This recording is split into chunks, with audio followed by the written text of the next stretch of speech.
Well, hello guys, and as I promised, I've visited Vladivostok. Hey guys, and welcome to Vladivostok. Took me 8 hours to get here, so let's talk about it. This is a city in the far east of Russia. The name actually came from two Russian words, Vladetь and Vostok, which means possess the east.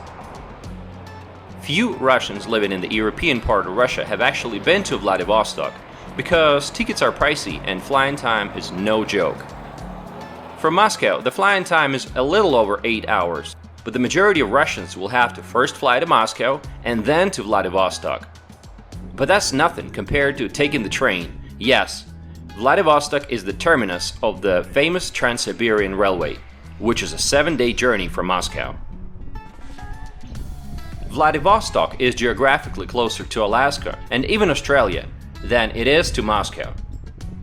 How did Russia get this far to this part of the world, especially in the 19th century when logistics was not nearly as advanced? I was asking myself that question. Well, initially the region was inhabited by Aboriginals and had been part of many Chinese dynasties. When China lost the Opium War with Britain and was unable to defend the region, Russia took advantage of the opportunity and acquired the entire maritime province and the island of Sakhalin by the Treaty of Beijing in 1860. In 1871, a commercial port was relocated to Vladivostok from Nikolaevsk-on-Amur, another Russian city. The first school was opened in 1899. And it wasn't until they completed the Trans-Siberian Railway, which connected the city to Moscow, that the city's economy was given a big boost. During the Soviet times, the city was a closed one.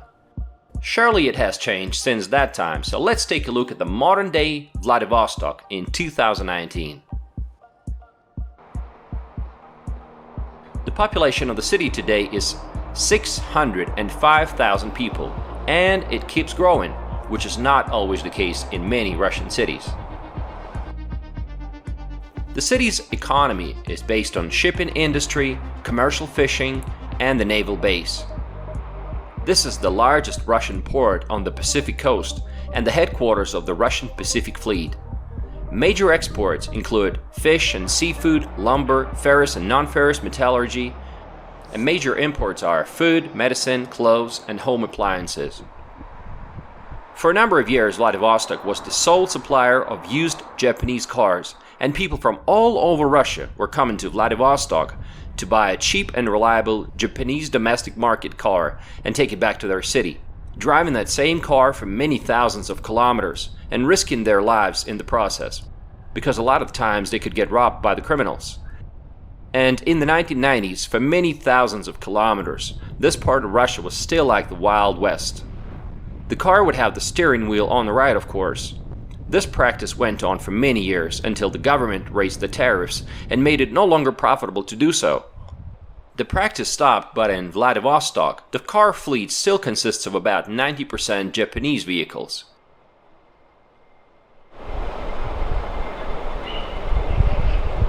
With the cars came the cultures of tuning, drifting, and street racing. The city fell into the trap of car dependence. For every 1,000 people, they have 437 cars, with the national average being 373. All the central streets are flooded with cars. Not enough parking. I have not seen a single multi-level parking garage. In terms of city development, this is a dead end. And if they want the city to grow further, they'd better come up with a public transportation alternative. When it comes to public transportation, buses is the most popular option, while trams and electric buses, as well as ferries and boats, are becoming less popular. Roads are okay in the city, but going outside of the city, you might get in trouble. You'd better keep an eye on the road or you might lose a wheel or two, and I'm not exaggerating. Especially destinations like Slavyanka and Andreevka is a total madness. At a speed of 100 kilometers an hour, you'll have to be ready to be dodging potholes like dodging bullets. Pretty sad that the road network is in such a sorry state. More cars bring more traffic jams, and traffic is congested for the most part of the day, except for the weekends. Vladivostok reminds you of San Francisco, that's what everybody says. It's hilly and it's windy, and that was the impression of Nikita Khrushchev as well when he visited the city in 1959, returning from his US trip. Mesmerized by the American San Francisco, he initiated a plan to build a Soviet San Francisco. Shortly after, the big Vladivostok project was on the way. In May 1962, the first funicular was opened. Today there are only two funiculars in Russia, one in the city of Sochi and the other in Vladivostok. The funicular instantly became a popular tourist attraction, despite its short length of just 183 meters, and the whole ride being just 1 minute and 30 seconds. Tourism has now become a major part of the city's economy, with over 3 million tourists visiting the city in 2017. 700,000 of them were foreign tourists, 90% of which came from China, Japan, and South Korea. In fact, when I arrived and I was walking to my hotel with my luggage, everybody that I saw in the streets was Asian. Hey, what's your name? Naoki, Hitomi. Nice to meet you. Where do you come from? from Japan. From Japan? Yeah. Okay. Is this your first time in Vladivostok? Oh yes, my yes. first time. Okay. And how do you like it so far? Yeah, it's amazing. Amazing. Yeah. The bridge. I forgot the name, but it's very beautiful. Okay. Yeah. What did you like about the city? Georgia food is delicious. Okay. Yeah. And, The restaurant. oh, the restaurant. Yeah. Okay. Georgian restaurant. Georgian restaurant. Yes. Yeah. That's very good. How long are you here for? How many days? 4 days. 4 days? Yeah. Tomorrow we have to go back to Japan. Okay. Yeah. Okay, you guys enjoy your stay. Yeah, you too. Thank you. I felt like I was overseas. Also, Vladivostok is the terminus of the Trans-Siberian Railroad, so it gets plenty of tourists from there. While Nikita Khrushchev failed to turn Vladivostok into San Francisco, the new Vladivostok starts in 2012, when leaders from the APEC member countries met on the Ruski Island or Russian Island. As the result of the preparation for the summit, Vladivostok got its international airport renovated. Also, 3 new bridges and new campus for the Far Eastern Federal University were constructed. Actually, those were not your average bridges. They're now the landmark of the city. Totally amazing. Let's take a look at each one of them. The Russian Bridge. It's a cable-stayed bridge that connects the Russian island and the Muravyov-Amursky Peninsula parts of the city across the eastern Bosphorus Strait. It is the longest cable-stayed bridge in the world, with a total length of over 3 kilometers. Did you know that the Russian Bridge is also the 3rd tallest bridge by structural height at 320 meters?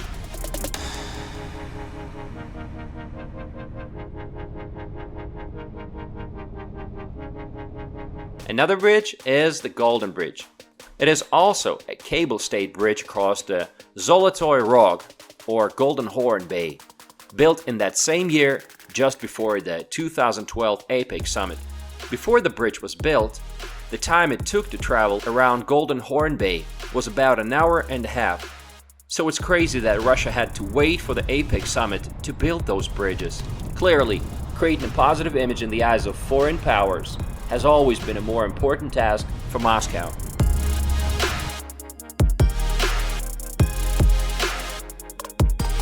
If you want to get postcard-like pictures of the Golden Bridge, you gotta go to Eagle Nest Hill. In Russian, it's called Орлиное гнездо. Hello, ni hao. Hello.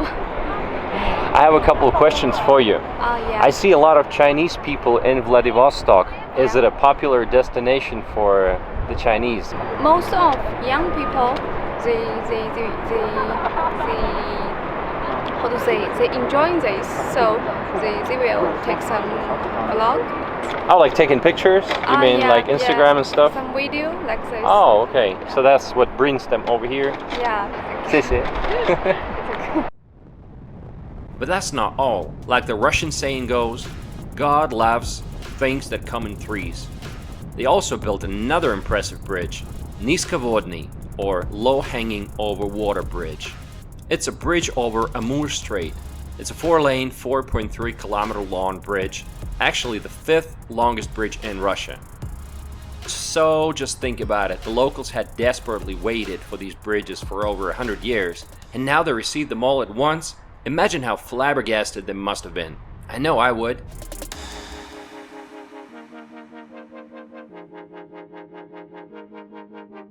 While the bridges today are the major sights of the city has a lot more to offer. Let's start with the central square, with a couple of monuments and a magnificent church. One of the monuments pays tribute to Soviet fighters that put an end to monarchy in 1917. In my view, this place is nothing special, always crowded with tourists, and it's clearly lacking something to make it a memorable place.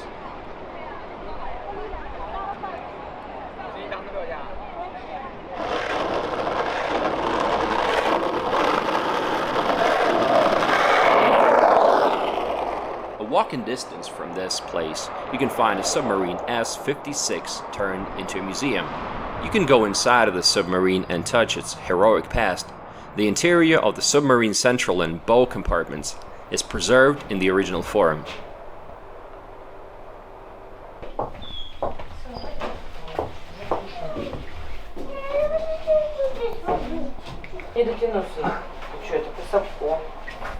Sea passenger terminal and railroad terminal are standing side by side. At the time of my visit, a cruise liner, Spectrum of the Seas, the largest cruise liner that ever visited Russia, was parked here. It's enormous, and it's obviously a big step in the development of tourism for Vladivostok.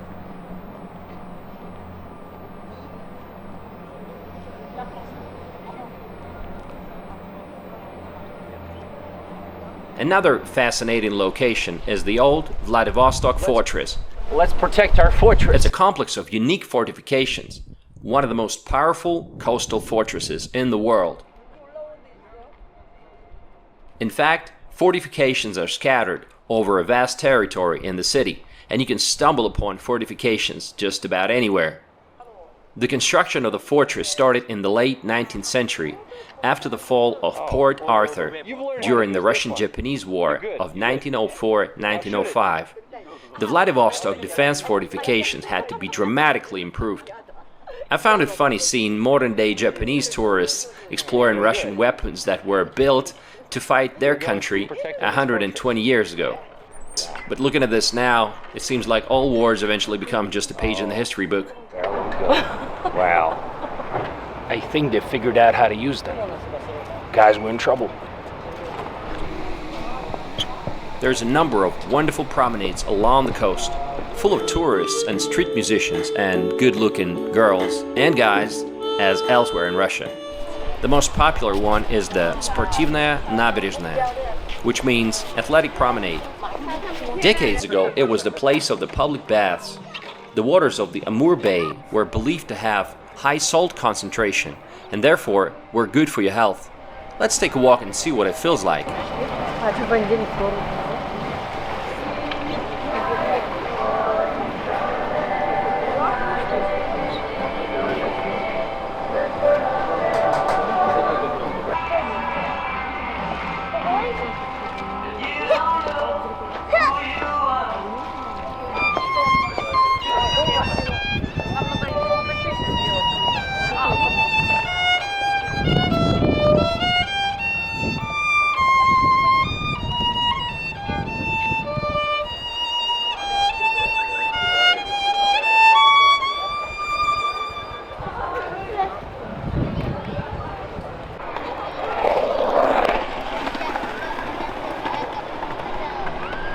Another popular spot for walking is Naberezhnaya Cesarevича. That was opened in 2012. It's a good place for walks and roller skaters.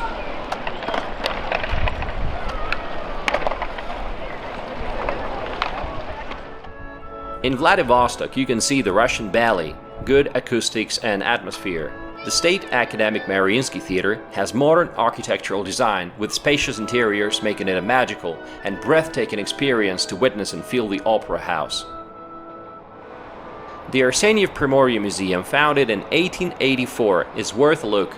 to get a feel for the local history of different groups of people that lived in and around the region. Finally, the Russian island is now accessible for everyone to visit. It's a beautiful island with great views, and I highly recommend you get a taxi or rent a car and drive around the island to explore it. Depending on the time, there's various activities to do. You can rent a boat for a reasonable price to explore the surrounding areas, or go diving or snorkeling. There's also the Far Eastern Federal University with a wonderful and enormous campus, super modern. The university campus occupies 54 hectares, 133 acres, and right next to it is another popular promenade, Университетская набережная. A nice park with numerous walking trails, waterfalls, and ponds, as well as many sports facilities. I was impressed, to be honest. Tennis courts and football fields, and everybody can come here, not just the students. You can play tennis, you can do all sorts of sports. Man, I wish I were a student over here. Millionka!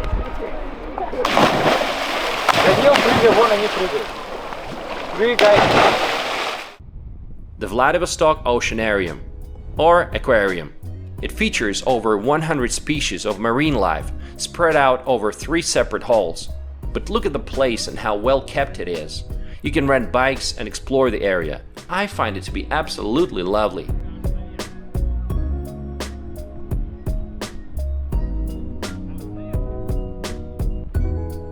And one of the most popular places on the Russian island is Tobisin Cape. You'll have to drive all the way to the end of the island and then take the gravel road. It's actually pretty hard to get to, so drive carefully, especially in a rental car. But once you reach the parking lot, then you're up for a 40-minute walk to the destination. This cape is really a must-visit place of Vladivostok. Great nature and picturesque views. There's even a zip line, which I honestly wouldn't recommend.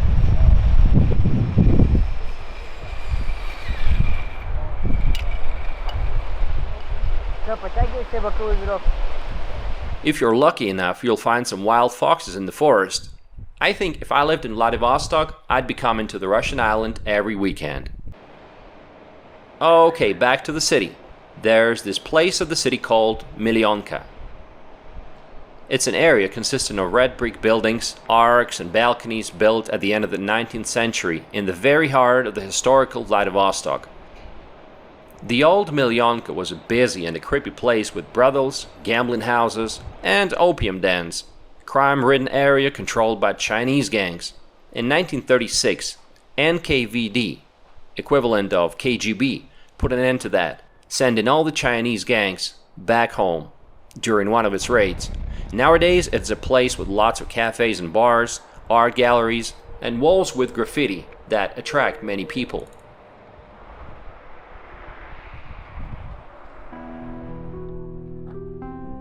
When it comes to weather, Vladivostok has a monsoon-influenced, humid continental climate with warm, humid and rainy summers and cold, dry winters. Because of the influence of the Siberian high, winters are far colder than you would expect from its 43rd degree northern latitude, which is the same as Sochi. And an average January temperature of -12 will remind you that you're still in Russia. The warmest month, surprisingly, is August, with an average temperature of almost 20 Celsius, and the best time to visit is July through October.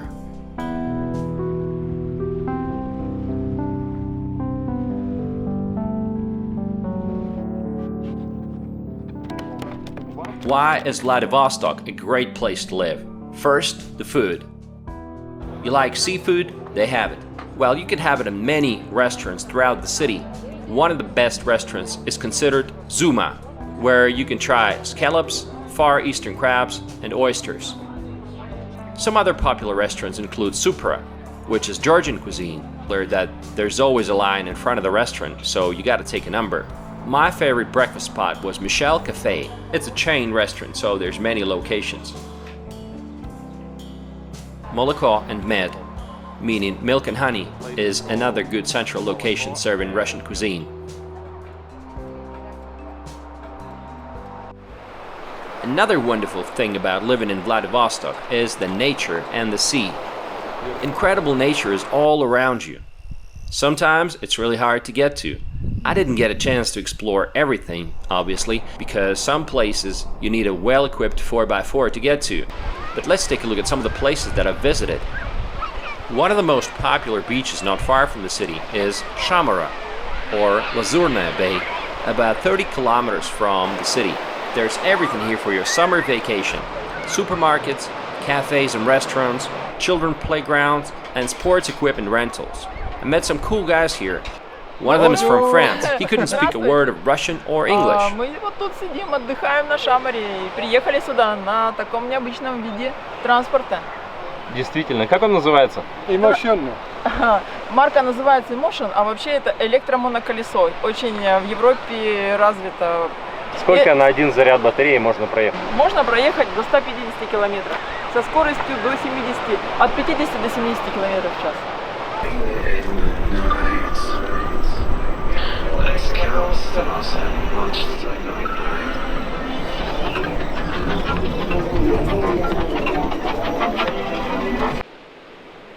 Unfortunately, this great beach was very polluted with garbage, and that was the first thing that the locals asked me to mention in the video. Маленький ролик. Не стесняйтесь, скажи. Вам интересно, чтобы Вместо стороны солнца чтобы дошло до властей. Россия очень хорошо. Что насчет пляжа? Нормально. Чуть-чуть грязноватый только, да? Да. Сейчас уже люди мало. Спасибо. Сессия. Пока. Пока. Всего доброго. Красивое дело. И так красивый, что там делать? Ну что, иностранцы честно все сказали или нет? Ну, слукавили чуть-чуть. Конечно. Слукавили. Что я и думал. Ну, то есть пляж нужно привести в порядок, правильно? Пляж нужно привести в порядок. Должен быть постоянно за ним следить. Должен быть человек ответственный за пляж. А по-другому у нас будет просто плохо. Потому что лицо города, Да, правильно? это лицо города. Это самый ваш известный пляж, наверное, Скажем, да. Скажем, даже не лицо города, лицо страны. да? Угу. С Дальнего Востока начинается Россия. Да. Поэтому хотелось бы, чтобы был порядок. Хорошо. Всего доброго. Всего доброго. Another popular destination is the Egersheld Lighthouse, sometimes also called Tokarevsky. Founded in 1876, the Egersheld Lighthouse is among the oldest lighthouses in the Far East. This is where the land ends and the Pacific Ocean begins. In the early spring, people come here to look at spotted seals, which come very close to the shore in search for fish and open water. During high winds, it's a popular windsurfing spot. If you have time, I highly recommend making a pit stop at the Octopus Cafe, located just a few hundred meters before the parking lot to the lighthouse. Another popular place around the city is an art park called Shtikovskie Ponds. And it's not exactly your ordinary recreation spot. It has a huge territory, lots of benches, hammocks, and swings. You can rent a log cabin. Of course, you can cook your own barbecue or shashlik, whatever you prefer. It's places like this that make Vladivostok a wonderful place to live. And I'm talking about the options you have when you want to go outside of the city and spend some time in the nature. And about a 10-minute drive from this place is the famous safari park. It's a great place to see tigers and bears and deer and elk and leopards in their natural habitat. No cramped cages, no suffering animals. Instead, what you're going to see is spacious facilities, keeping amazing animals in their natural environment. Many of these animals were rescued and are now kept in very good conditions. Just 150 years ago, these far eastern tigers that are now on the brink of extinction were the kings of these lands, occupying territory all the way to Seoul, South Korea. Being so close to Asia, the city gets a lot of direct investments. One of the best hotels in the city is Lotte Hotel and Resort. And Lotte, of course, is a South Korean corporation. Local food scene is, of course, under the influence of many Asian countries. Like a local favorite is called panse. No other major Russian city will offer you this.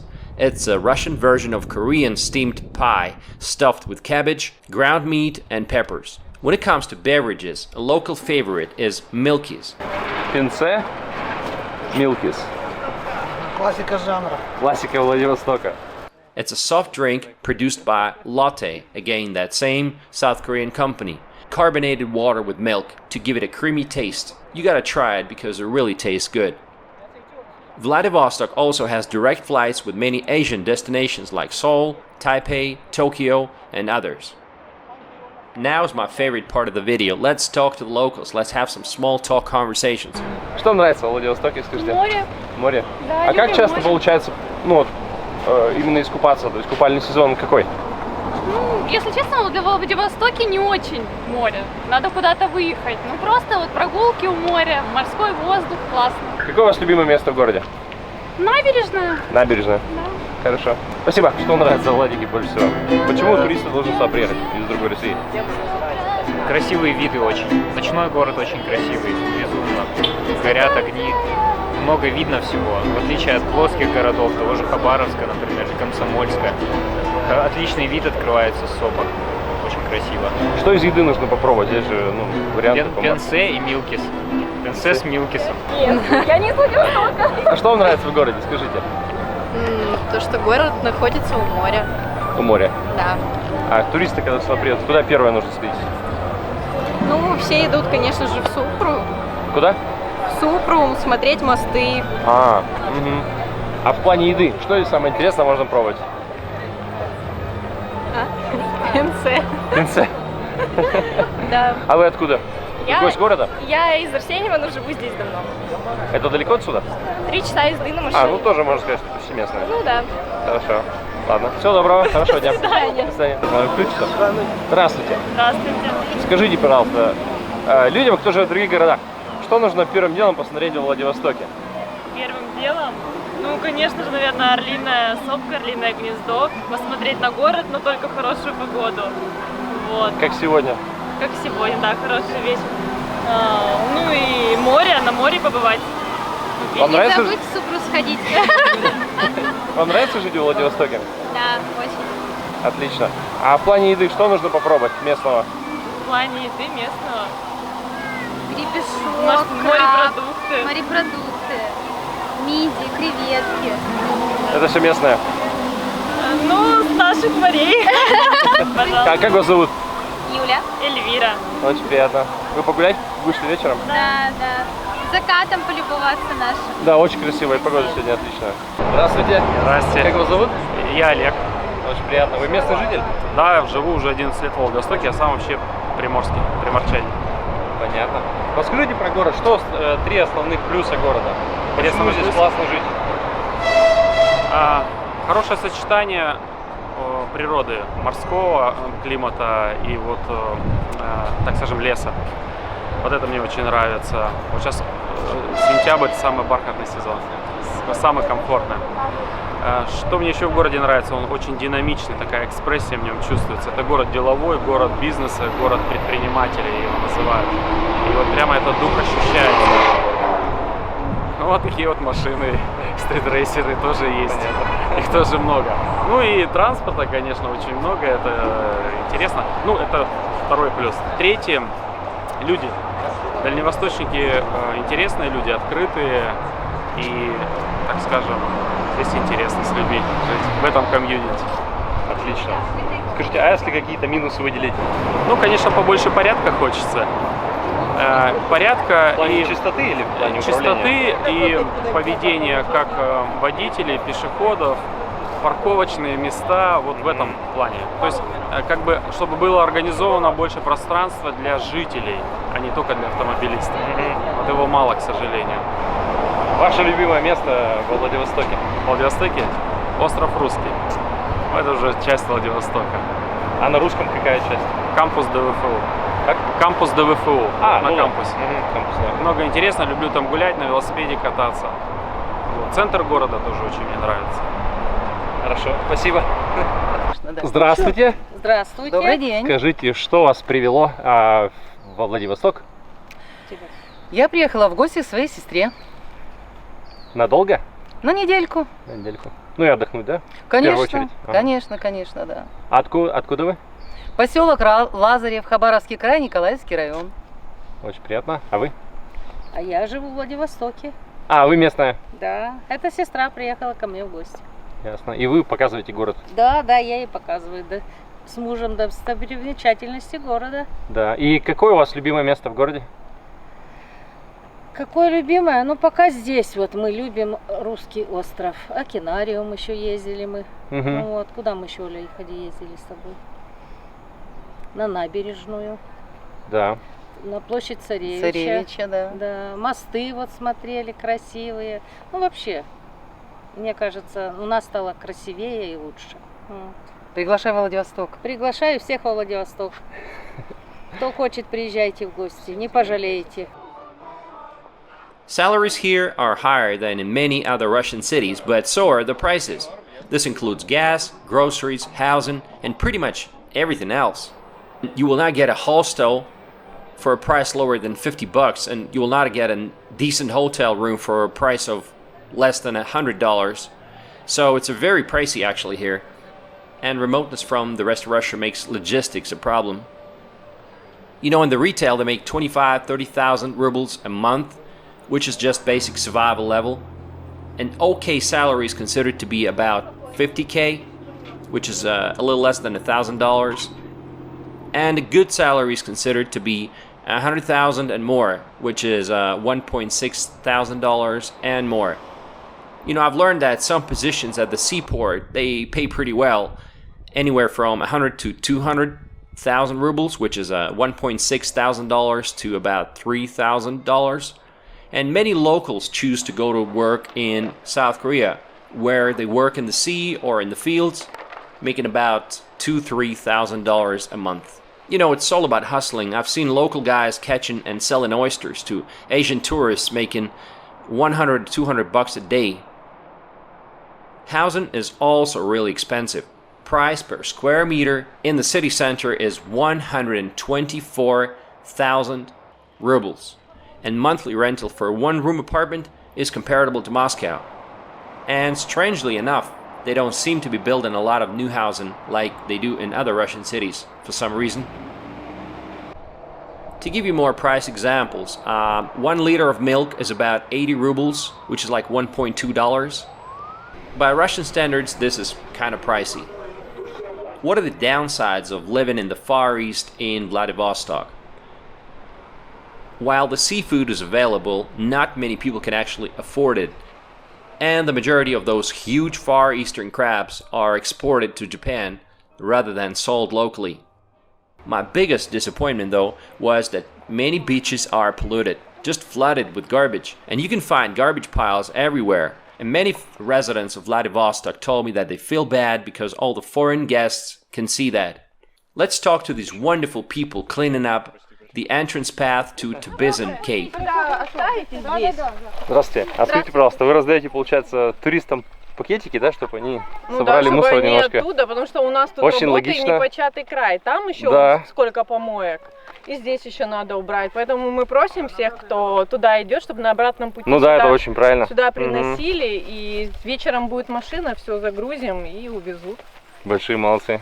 Вы знаете, каждый раз, появляясь на Тобизино, особенно с гостями города, бесконечно стыдно за то, что наши городские власти и куда нас смотрит мэр, господин Гуменюк, с 2005 года полуостров Тобизино природный заповедник, нужно к нему относиться именно так, как нужно содержать природный заповедник.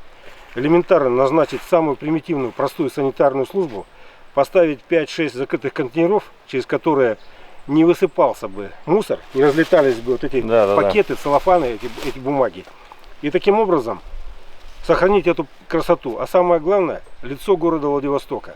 Сюда появляются тысячи людей, которые по этим кучам мусора составляют представление о нашем городе. Администрации города нужно посмотреть на штат людей, которые защищают наш город. И расстаться с такими людьми. Согласен. Да, это было бы хорошо. Хорошо. Ну, спасибо за то, что вы делаете. Удачи вам. Спасибо. Some more points to complain about. No car sharing so far. Driving in the city is a pain. Not enough parking on the city streets.